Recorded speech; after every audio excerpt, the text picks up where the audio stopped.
చేస్తామంటే ఎక్కడికి ముగుస్తుంది ఇది? కొన్ని వేల కేసులు, మొన్న ఏబీ గారు అనుకుంటా చెప్పేది 3,000-4,000 కేసులు వచ్చినాయి. ఎవరో సమ్ పోలీస్ అధికారి విజయ్ కుమార్ లేకపోతే ఐఏఎస్ ఆయన అడిగారు, వాళ్ళు ఎవరో లెక్క చెప్పుకొచ్చారు.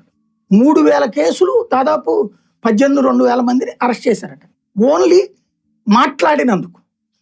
మాట నాకు నచ్చకపోతే నేను అంగీకరించలేను అనేటటువంటిది ప్రజాస్వామ్య నాశనానికి తొలిమెట్టిది. అప్పుడు ఎట్లయితే రాష్ట్ర విభజన అన్నటువంటిది 2 తెలుగు రాష్ట్రాల్లో రాజకీయ పతనానికి, మీడియా పతనానికి కారణమైందో, భావ ప్రకటన స్వేచ్ఛని అంతం చేయడం అనేటటువంటి కాన్సెప్ట్ చాలా దుర్మార్గమైంది.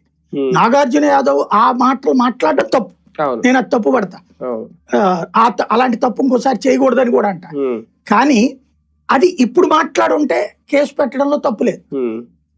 ఎప్పుడో మాట్లాడిన దానికి ఇప్పుడు కేసు పెట్టడం అంటే ప్లాన్డ్ గా చేశారు. ప్రతీకారం, ప్లాన్డ్ కుట్ర అతని మీద. మేబీ జగన్ టూర్ కి వెళ్లే ముందు డైవర్ట్ చేయడానికి కొన్ని కేసులు, అరెస్టులు జరుగుతుంటాయి ప్రతిసారి. అంటే జగన్ టూర్ కి వెళ్ళేటప్పుడు ఎప్పుడైనా సరే బాగా పాపులారిటీ వస్తుంది, అతను క్రౌడ్ పుల్లర్ కావాలిగా, పవన్ కళ్యాణ్ అయినా జగన్ అయినా సరే క్రౌడ్ పుల్లర్ గా అతను వెళ్ళినప్పుడు హడావిడి జరుగుతుంది అనుకున్నప్పుడు ముందు నుంచి రివర్స్ చేయడం అన్నటువంటి జరుగుతుంది. ఇప్పుడు అతను భీమవరం ఆక్వా రైతుల దగ్గరికి వెళ్తున్నాడు, అట్లాగే మన మత్స్యకారులు చనిపోయినటువంటి ఇది ఉంది కదా సముద్రంలో, వాళ్ళని పరామర్శించడానికి వెళ్తున్నారు. దెన్ హైప్ వస్తుంది.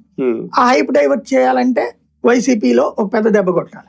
క్రిందసారి అప్పుడు శ్రీహరిని అరెస్ట్ చేసింది అట్లాగే, వాళ్ళ పిఏ వాళ్ళని అరెస్ట్ చేసింది అట్లాగే ప్రతిసారి కూడా జగన్ టూర్ పెట్టుకున్నప్పుడల్లా ఎవరికొకరికి మోడుతోంది. అంటే ఇలాంటి వాళ్ళు